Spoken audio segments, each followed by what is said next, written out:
Hello and welcome to another episode of Simplified. This is one of those episodes where we're just going to go without a script as opposed to all the other ones which, we have practiced and we do 3 dry runs before each episode. All the spontaneity is actually quite practiced, but no, here we actually don't have much of a script. It's just a random idea that I had, and as I was thinking about it in my own head, I found that myself was bad conversation to have it with. So I thought, hey, who are the smartest folks that I know to discuss this with? Unfortunately, they were not available, so I had a simplified panel. There we go. It had to. I don't know how many times they keep making the same joke, but it somehow seems to work every time. So, guys, recently I read a book which I think I've spoken about on the show before as well. It's one of the books that I've read. It's called Music, A Subversive History by a jazz musician and music historian called Ted Goya or Joya. I'm not quite sure how you pronounce the name, Gioia. And I'll give the Amazon and Goodreads link in the bio. I picked it up because one, I have fallen in love with Ted's writing in general, thinking about culture and music over the last couple of years. And secondly, because the book wasn't history of music in the traditional, blues inspired rock inspired heavy metal, that kind of thing. It, in fact, what I said is just the very last few chapters. It talks about the history of music overall, right from what it means from an evolutionary point of view and how music in some shape or form has always been intrinsically important to humans. Interestingly enough, not from an entertainment point of view, how music has been important for hunter-gatherers to gauge the environment around them and to motivate tribes and all that. Far before music was used for entertainment, it was used for a whole lot of other things, including keeping people in check and all that sort of thing. One theme that it's quite fascinating, and I'd recommend it for anyone who is a fan of either music or history. And if you happen to be in that intersection, then like it should be your next read. It's really well researched, and it's funny as well, and he draws parallels from like Bach to Carnatic music to heavy metal all the way back to old hunter-gatherer kind of music. And there's a lot of research and stuff that goes into it. I thought it was a completely fascinating read. But one theme that was constant through the entire book, and it's revealed in the title, is a subversive history. So one of his takeaways is innovation in music always comes from the fringes, from the outside, the subversive aspect in that sense. And it is first resisted by the mainstream, then it gets co opted by the mainstream, and then it becomes the mainstream. And sadly, the initial originator of the subversion, as it may, which is now the mainstream, gets shunted out. And this is a theme that is repeated throughout history. I suppose from a musical point of view, the best one that at least I can give is the art form called the blues. Incidentally, Naren and I were both at a festival celebrating the art form earlier in this month. And the blues was initially poor black man's music, born from, Southern America on slave plantations and things, or slave run plantations, I should say, or slave worked plantations, whatever the term is. And it was initially co opted by rebellious white teenagers. And as it started becoming more popular, this devil's music or outsiders music slowly started getting into radio. White musicians started playing it. And you would be forgiven for thinking that a lot of the great blues players from the 60s, 70s, 80s, and maybe even today are actually white musicians. And in some sense, the original black artists never got their due and all that. So the blues is a classic example of this, although I suppose that has been fixed to some extent right now. But this particular thing that I was talking about is a theme that continues not just for music, but also art of many kinds. He talks about how this is true for painting. And what I wanted to chat with you guys about is one, what you think about this, and two, if you can think of any other parallels in, I don't know, maybe technology, maybe sport, for example, Tony. So yeah, I've yammered on for a while. So take it away from there. We will no doubt that we will talk about the innovator's dilemma at some point. Yeah. We have to every 5 episodes we have to speak about either that or Yuval Noah Harari. So one of these. Yeah. No, that was actually the first thought that came to my mind, right, in terms of the innovator's dilemma itself. And basically, I think innovator's dilemma was fleshed out from Clayton Christensen's original theory, which is called disruptive innovation. Basically, saying that disruption happens by something that enters at the lower end and then suddenly transforms the whole thing. As in, he had like definitions for three types of innovation: a sustaining innovation, revolutionary innovation. Sustaining means something that is improving an existing market product. Revolutionary means something that is unexpected but does not affect existing markets, right? Which means, like, if you had horse-drawn carriages to begin with, the first automobiles were revolutionary but not disruptive, right? As in, they were not accepted by the market at large because obviously no one felt the need for it. The actual disruptive one was when Henry Ford was able to sort of mass produce the Model T, and then it totally took over and killed the horse carriages, as it were.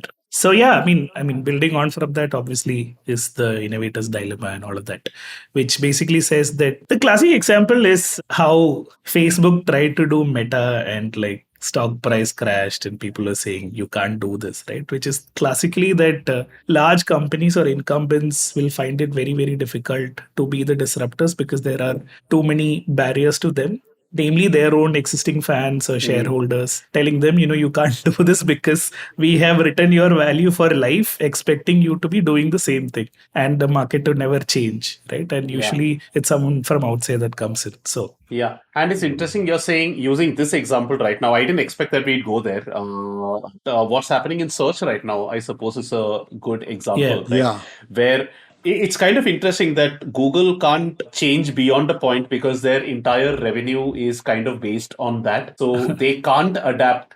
They probably could, but they can't adapt so quickly because their golden goose will pretty much get cooked. I have a different take on this, but we'll take it later. Otherwise, we'll disrupt the No, there is technology, this innovation in internet, and how it's basically when it started. So there's this lovely quote by someone I read with that back in the day, internet was an escape from real life, and now real life is an escape from the internet. So that's how much it has disrupted and subverted. But did you come across that quote in real life or on the internet? On the internet, of course. Does misinformation in real life exist? Yeah, Jayasuriya Spring Bat. Wow. So coming to sport, actually, so do you think there are parallels like this? Either like, I think there are two kinds of analogies that we're trying to draw here, right? One is the innovator's dilemma kind of thing, and then is what I said, the whole subversion of the outside people, and then the original innovator gets sidelined, that kind of thing, right? T20 cricket, maybe? Yeah. So, I mean, pretty much. So, if is that a game changer? Yeah. I don't know where it was. I believe it was on 22 Yarns, where I want to say Piyush Pandey was talking about this, of all people. And apparently him and I forgot who the other two people were. They had pitched the idea of a league, but at that point a 50-over cricket league to the BCCI in the 90s. Okay. And they were basically like, whatever, go, like, let me eat my chai and samosa types back then.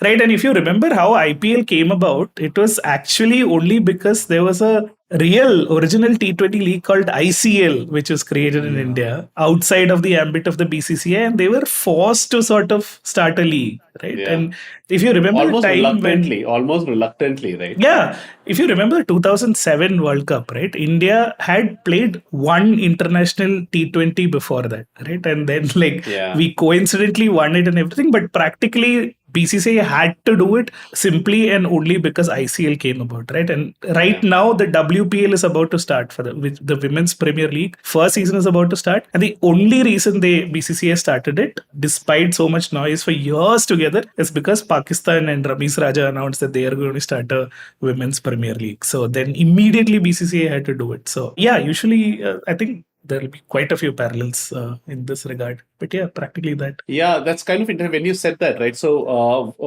we romanticize all these, at least fans of music, romanticize classical musicians from whatever, the 15th, 16th, 7th, century and Yeah. all that, thinking that they were the original geniuses and all that. But the fact of the matter is they were way more capitalist than many of the musicians and things today. And they could do a lot of their experiments only because of the massive patronage that they were getting from the noblemen of the day. Indeed, a lot of art in those days was they were able to do only because you had very rich folks who wanted music from these guys or music or art from these guys as a way to signal their status and their wealth and all that. And it So kind of, when you were saying that, Tony, it's like, oh, PCB is doing this, so we should also do this. It's like they don't care about the art, or Yeah. in this case, the sport itself, or what it means for, whatever it says in the press release, or furthering women's cricket in India. They don't really care about that. They really just care about the signaling and status that this brings along with Yeah, them. pure power, I right? have to share. Yeah, I have one thing to share here. Yeah.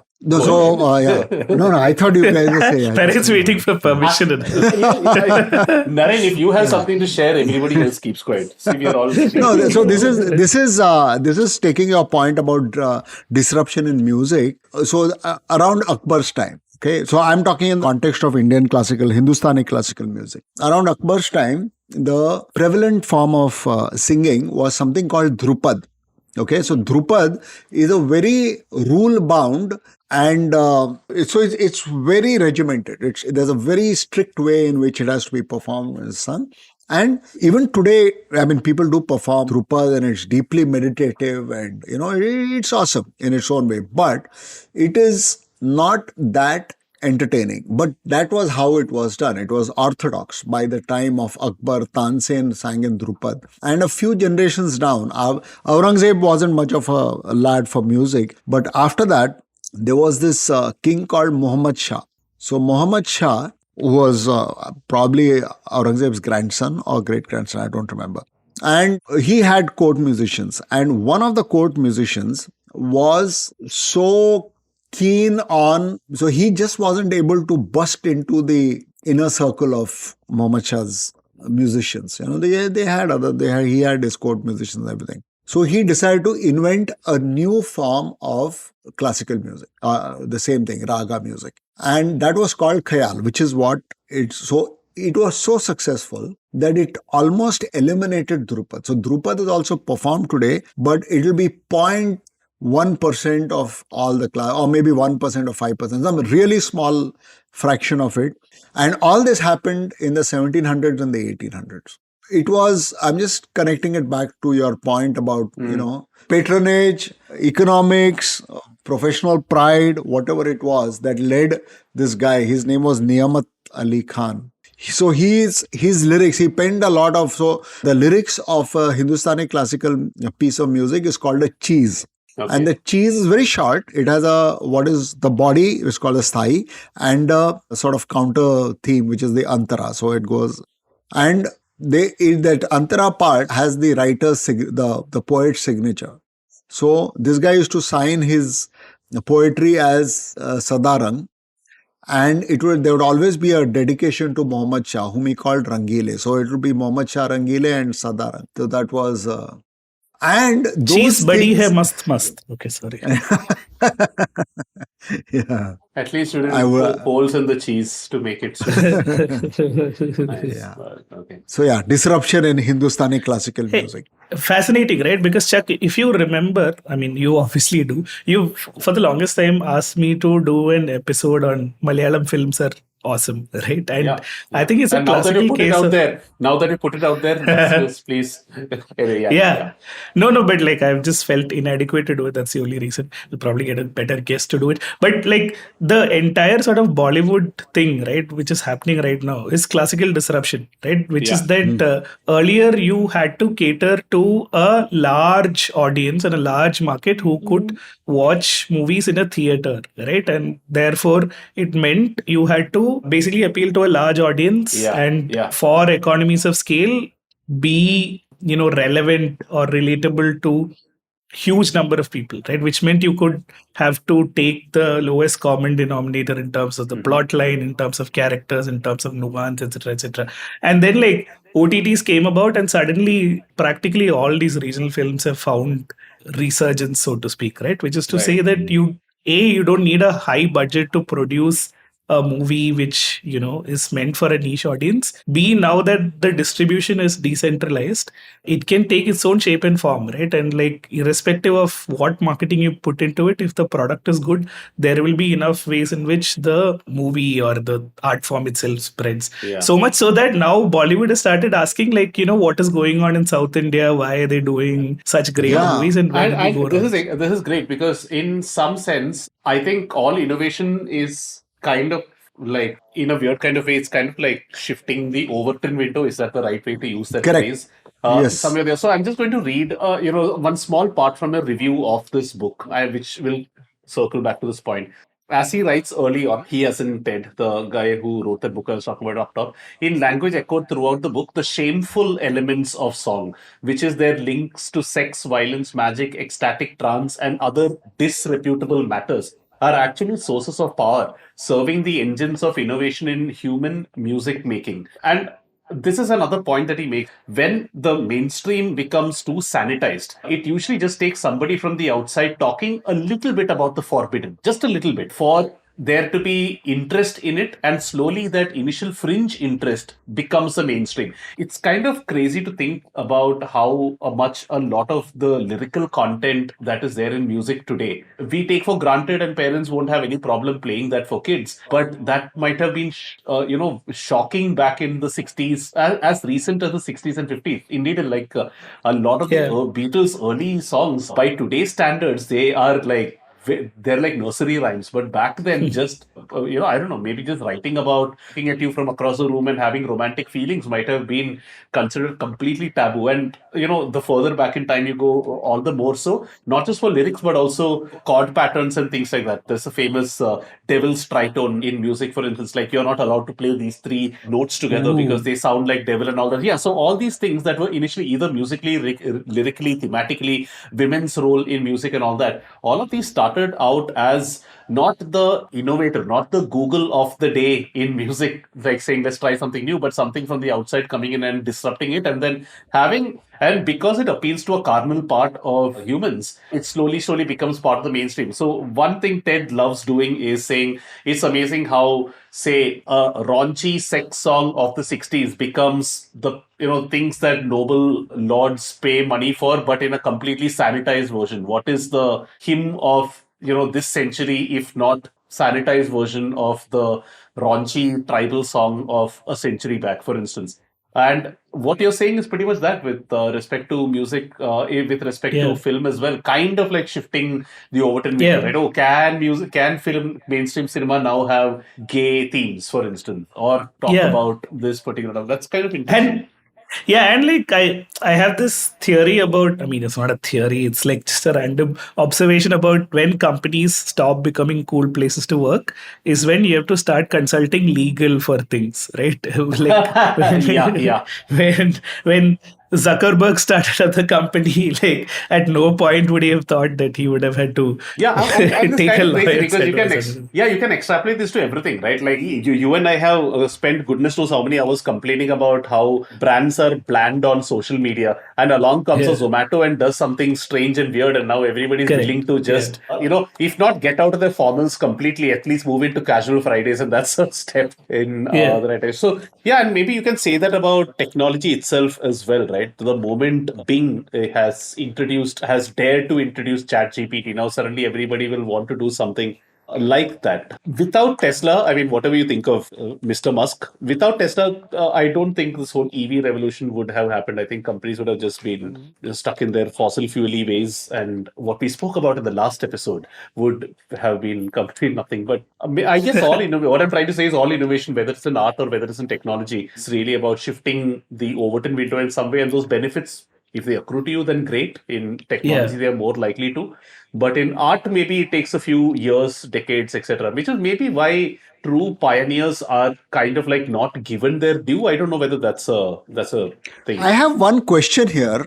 Is it innovation if it is not disruptive? Is it innovation if it's not Yeah, disruptive? it Sure. like disruptive So, is for do the you market, have, right? yeah, so can you have innovation without being disruptive or subversive? Or Yeah, like the so first first car. incremental as against incremental innovation as against very radical innovation, right? So, Correct. No, I so think so. basically the first car, I mean, to going back to Christensen, right? The first car was actually a great innovation, Yeah. but it was not disruptive correct. because the market wasn't ready for it, or they didn't Yeah. want it, or they couldn't No, it find the was. value in such an expensive one. Ajay, it wasn't immediately disruptive, but Yeah. very Yeah. rapidly it became so. No, So, the second, so he speaks of the second mover advantage in that sense, right? Which is to say that the first person who comes along has to sort of establish the market and Yeah.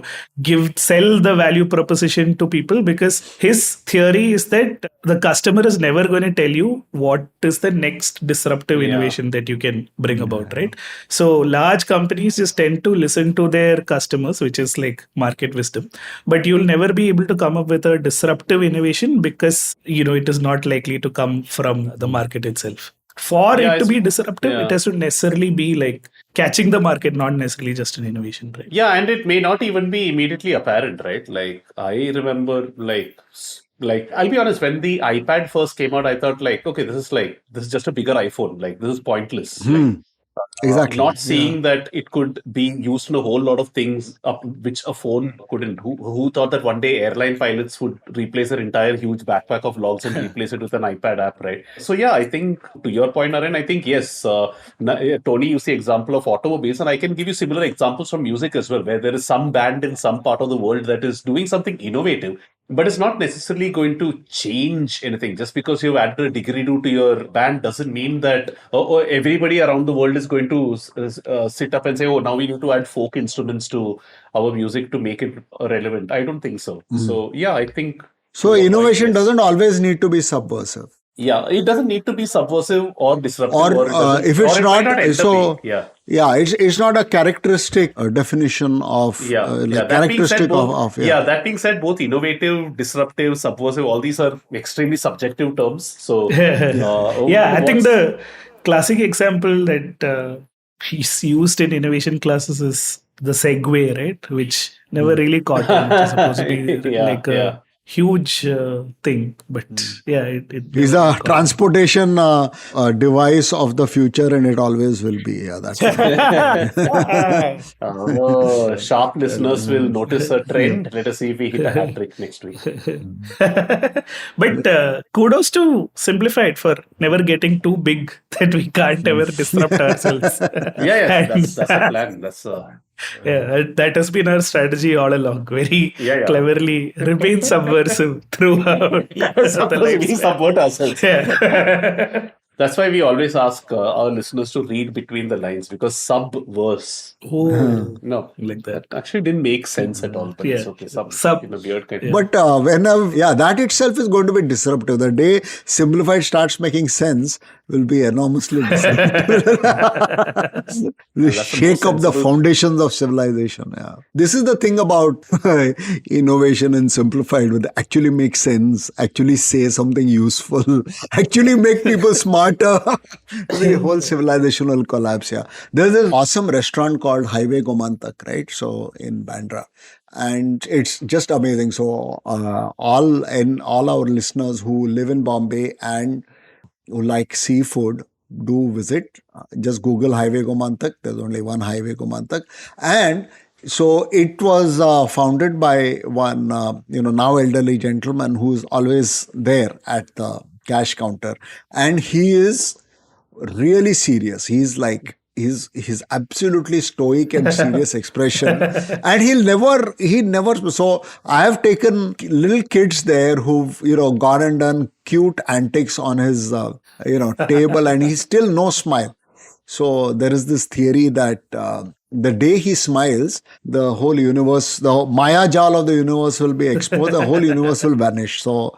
The day Simplified starts making sense, I think, the day Simplified starts making before we end that, I think as you were saying that, I think there's just one final point on, that dichotomy that you were trying to say is, no, is this innovation or whatever? I think there is innovation and then there is perfection of a form, if that makes sense. Like, I think, for example, I would place, and this is, I'm using references that will now appeal to Tony. I think Douglas Marillier was an innovator. Yeah.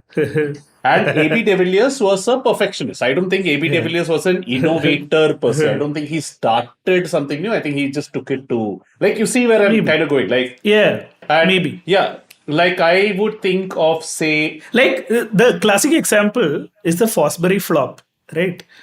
Dick Fosbury actually won only one competition. He won only one competition because the first time he did it, nobody knew what the Fosbury flop was. Okay, then immediately everyone saw it. They're like, oh, this guy can jump. Then everybody figured it out. And like it's still attributed to him, but like it's no longer his thing, right? Someone else has already taken it over. Obviously, I've read and seen many things about the Beatles, but one line I remember is actually quite relevant over here is why they are called the most innovative band that ever existed. It's like each album is like a new paradigm in itself, and they never ended up milking each paradigm themselves. They just paved the trail and then quickly moved on to the next one, leaving like fertile ground for a whole bunch of copycats to, like, each album had its own set of bands that followed, right? They just kept innovating and innovating. So I suppose, to me, they were innovators, whereas a band like, I don't know, maybe Metallica or Iron Maiden are probably more perfection. They've taken an existing art form and taken it to another level. Interesting. What about memes though? Like, is the template the innovation or is the iteration the what do you find enjoyable about a meme? I think the template there will be many more templates than there are memes, because I don't know what the percentage is. I'm willing to wager that a very small percentage actually get to become memes. Yeah. Is definitely my vote for the iteration. So that's one of those delightful things that make this question so complex, right? So I don't know. I think the innovation comes from the meme itself, and once it starts, once a joke, as in like the success baby joke, for instance, I think the first time it was used was the innovation. But the next time when it was used to kind of like make the same point in the same parallel, then it stops being an innovation. Then probably you'll have a funnier joke than the original. But when that success baby is used in a completely different context, I think that is when you will have innovation. I think, and maybe I think we are analyzing this more than we need to, but if you look at the Rage comics, for instance, I think that was why that was such a huge hit, because there was so much flexibility within those various characters. Each of them was a meme template by themselves. And then you had different ones talking to each other. Plus, it was so, I don't know, it was just flexible. There was just so much possibility for mix and match and meme karaoke to happen in some sense that... and then you had, guys like Krish Ashok making a completely Indianized version of it as well, which opens eyes up, completely. So I suppose, I don't know whether that made sense, but yeah. No, I was just suddenly thinking about fusion food and how, one of Krish Ashok's favorite things to say is that there is no such thing as authentic food, right? Yeah. It's basically your sort of taste buds are colored by nostalgia, and whatever suits that you will find as authentic. But practically everything is. And by the way, one of these points like this are in that book as well, except instead of the tongue, you are now talking about the ear. I think at the end of the day, it all goes back to whatever flushes your... Like, I think we should change whatever floats your boat to, I don't know, whatever triggers your dopamine. Whatever triggers your dopamine, bro. One of the things that about sushi, right? I think I heard this on No Such Thing as a Fish, that like salmon never existed in Japan till like 20 years ago or something. And once like Norway had like an abundant catch of salmon and they didn't know what to do with it. And they had to do a lot of circus. Yeah, they had to do a lot of circus to get these Japanese people to use it as sushi. Yeah. They gave it free for the first 2 years or something and then stuck into them. Yeah. All right. I think we have spoken about these things enough. It's time to disrupt this episode with an ending. So, Naren, yes. So, signing off with stay safe, stay innovative, subversive, and stay subversive. Yeah, stay subversive and stay simplified. Yeah.